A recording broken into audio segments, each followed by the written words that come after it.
From the Logan City Lanes, we're getting towards finals time of the Coca-Cola Classic on Nine's Wide World of Sports, and in this match it's an all-Queensland affair, with Alan Atkins, who's the third seed, coming up against David Hardy, who so far has taken all before him. Steve Mackey, if you were Alan Atkins, what sort of score would you think you'd have to shoot to win? Well, I think before this match starts, he has to sit down and psych himself up for about a 2:30 game to be reasonably safe and sure of winning the match. Hardy's really on a roll. He's averaging 2:13. He's got to bowl more than that. He's got to get a turkey early in the game and build. From the Brisbane suburb of Belmont Heights, he has a high game of 290 and a high series over 3 games of 724. He was the 1985 Queensland Open champion, and in 1982, 83 and again in 84 won the Goldpin Classic. And in the men's competition, David Hardy really has been the hero. He's going for his 7th win in a row. He's 23 years of age.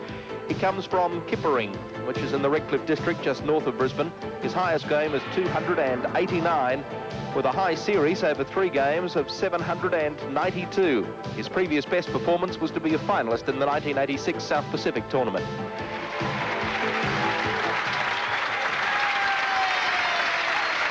So another top match coming up.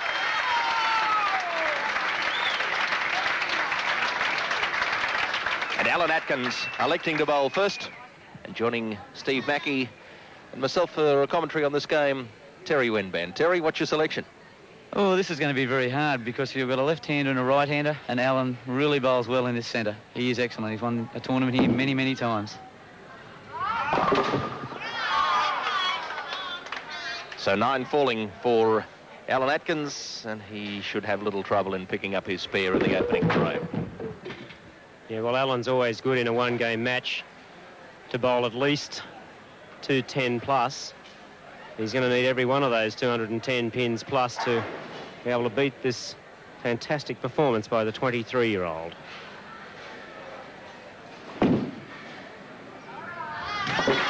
No trouble in picking up the spare. So Alan Atkins can take a seat while Dave Hardy comes back to bowl his first 2 frames. David Hardy's great average of 213 for his 6 appearances so far has helped the tournament average up to 195 after 24 games, and that's very good stuff. Very good stuff indeed.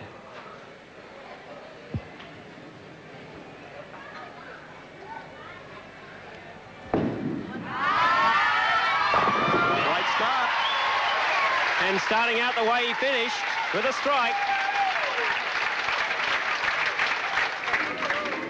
And what a good strike it is. Treating the 5-pin with absolute and total contempt. Terry, he's had 27 strikes in his last 37 deliveries, and most of them have been like that. Dave is just bowling unbelievable. He really has come out of nowhere. But I was talking to some locals today, and no one's up here was really surprised in how he's performing up here. That looks good also. Oh, maybe just a little bit of luck at the end. But that 1 pin, which he needs for his spare in the second. Well, he's bowling such a good rolling ball that it looks lucky when he's getting that extra 1 or 2 pins over in the first ball, but the ball is just doing so much work when it hits the pins that they haven't got a chance to stand. And very relaxed. There's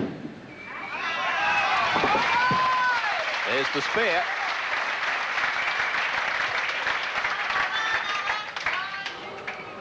So now Alan Atkins to move over to the lane that's presented problems for most of the bowlers through this tournament. Lane 12. Let's see if the left-hander can adapt any better, Terry. I think he will. I don't think Alan will have the same problem as all the right-handers, except David, of course. He hasn't had any problem with it. Alan should go well on both lanes. Oh, he's stuck. He's stuck on the approach when he was just about to release the ball. And fortunate to get away with that one.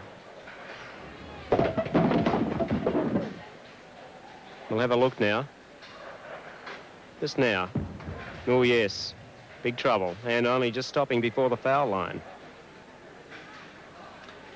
That would have been disaster. Changes balls to pick up the spare. So the completion of the first frame, David Hardy with a 1-pin lead, 20-19. And Alan Atkins will now go over to bowl his third frame on lane 11. And Alan's going to keep a close eye on the scorecard here. He said that if he has more than 3 9s in the first 5 frames, he knows what he's going to do. He's going to really relax in the last few shots and take his time.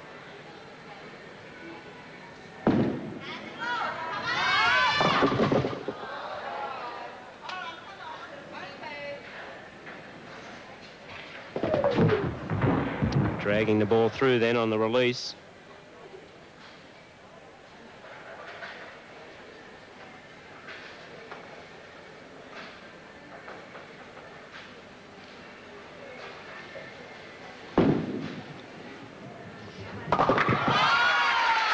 Anxious moments for Alan Atkins then. But he got the spare. Let's have a look at it. Oh boy. Yeah, Alan started out very tentatively.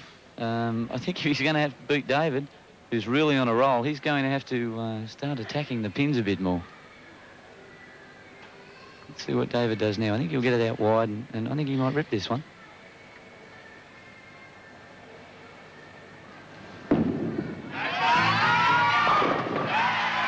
Does he ever?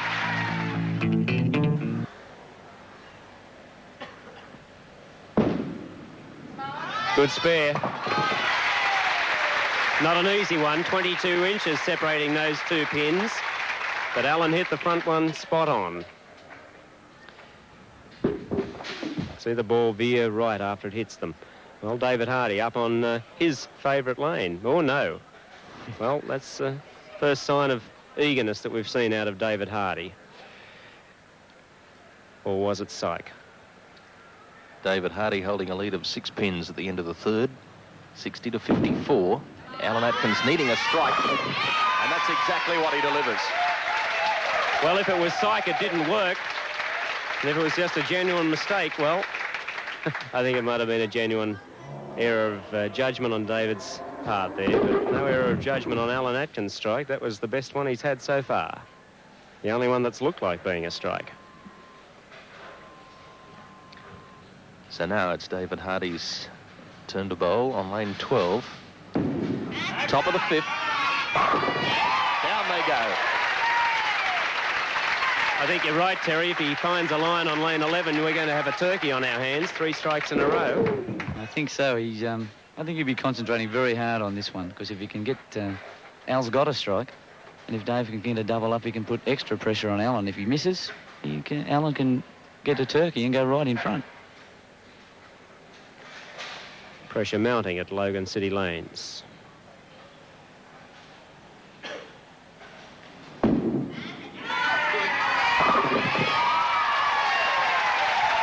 And David Hardy knew that Alan Atkins is quite capable of getting doubles of his own, and he replied beautifully with a well-placed hit on lane 11.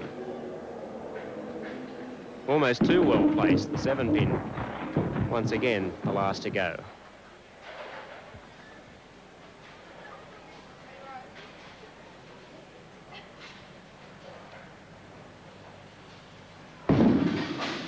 That's better. We've got a match, John. Yes, we certainly have. Alan Atkins realising the dynamic form that David Hardy's in. He's been able to pull something right out of the bag to match him. And no slipping and sliding that time. Now, Alan really extended through the ball. I think whatever he was sticking on, if he extends right through the ball, it'll push his leg that much harder on the approach, and it should drive through it.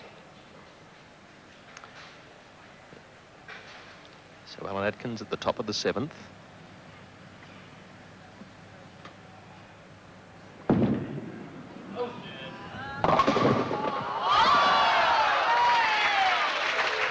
And breathes a big sigh of relief as he saw that pin tumble. Breathes an enormous sigh of relief. Boy, look at this. It was, oh, well, I don't know what finally nudged it over. The positive willpower, nothing else, I think.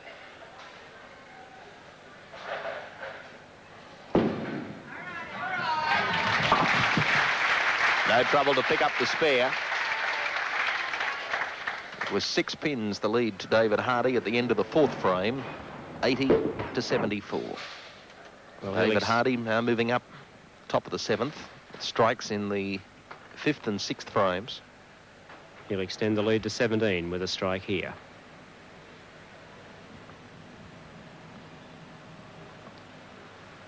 Oh,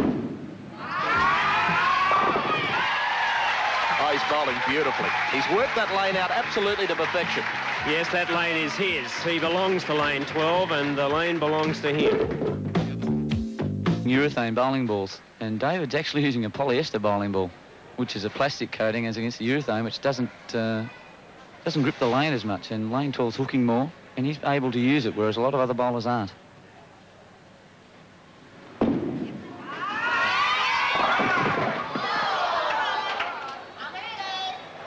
Well, 16 pins the lead now, 139 in the 6th frame for David Hardy, 123 for Alan Atkins.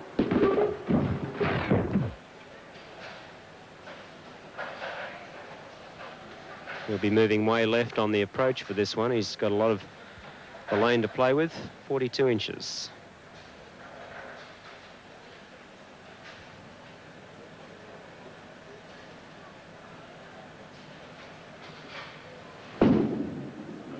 Trouble. He's still ahead if Atkins doesn't get a double, but that's cut his lead to possibly as few as 4.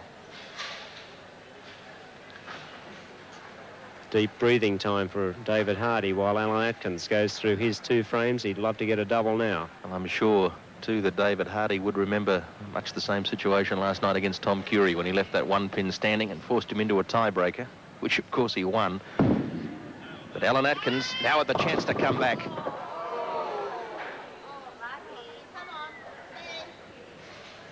Yes, he should have really planted that one right on the eye, but he didn't. Again, I think he was a little bit tentative. He's not getting, he's just not letting the ball go properly on occasions. Again, changing balls for the spares, bowling straighter at the spare, so not to chop. And gets it. It's a bit suspect, but they went over.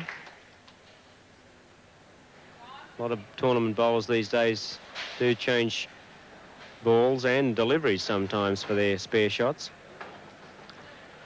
Of course, it makes it hard for the players seated up near the top. If you have a player such as David Hardy, he's had the experience, the practice of coming through. When you've got to beat him at 1 off, I mean, if down the list the winners are changing over, it helps your cause. Yes, it certainly does. David's got a roll on, and he's out there, and he's been out there for quite a while, and the other bowlers have to come in and beat him, and he's very confident. And I'm surprised that he's showing great maturity out there. I wish I could have done it myself. I know what he's going through. At times you get the feeling that you are unbeatable, and you can actually will people into losing. And of course, all of the players have had to go through qualifying tournaments, and of course, the higher you're seeded, the more prize money you're guaranteed.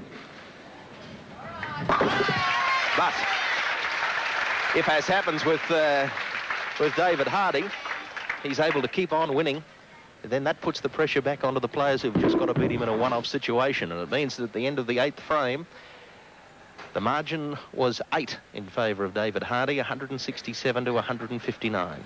And David's elected to finish first. He's got the 9th and 10th frames. 227 is his best. Excellent ball. Well done, David Hardy. Under pressure, coming through once again. Look at the purpose in the face. If the push away is good, the rest follows through, and the 6-pin took the 10. Well, can he do it again? 10th frame, 227, the best score he can muster. He needs a turkey to do it.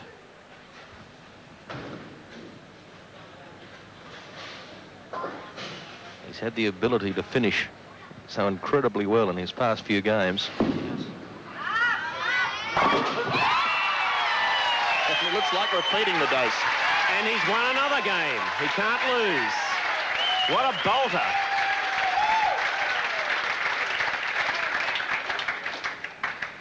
This is really incredible. David's aiming for the 1-3 pocket, He's worked. He really has worked the line out well. He's using the outside shot. He knows if he pulls the ball, which everybody does under pressure, as they pull the ball left, it's going to go into the Brooklyn and work for him. And he's got it worked out. He really has got these pair sussed out. Well, he's in the pocket this time. He's in the 220s once again. Well, how about this for the last 4 games? 255, 202 and a tiebreaker, 225 and now perhaps 227. What a performance. 14 years experience coming through here, and won't the people in Warrnambool be happy? And means he's just 2 matches away from an incredible victory. He's in again. Well bowled, David Hardy. 226 he finishes with. And another 8 strikes. That's the 3rd time Stevie's done that. 8 strikes in a match. Yes, he's had, oh boy, must be in the 35 strikes now out of the last 40-some shots. And Allen striking.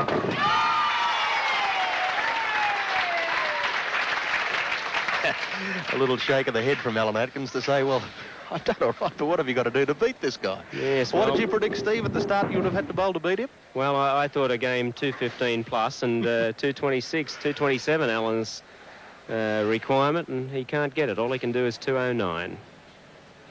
And I bet he gets it.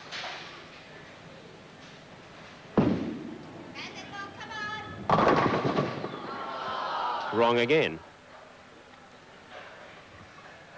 199 potential for Alan Atkins. Yes, most times, as you said, Steve, when the pressure's off, you just get up there and freewheel. I don't think Alan felt the pressure that game.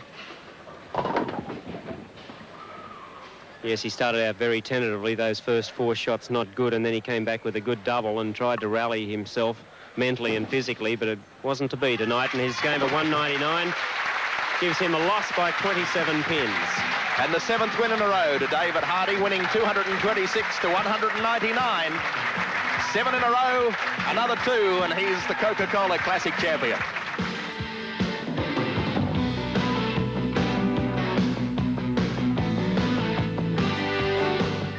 And Alan Atkins just made the comment that instead of bringing a bowling ball to Logan City Lanes, he should have brought a baseball bat, the only way to stop him.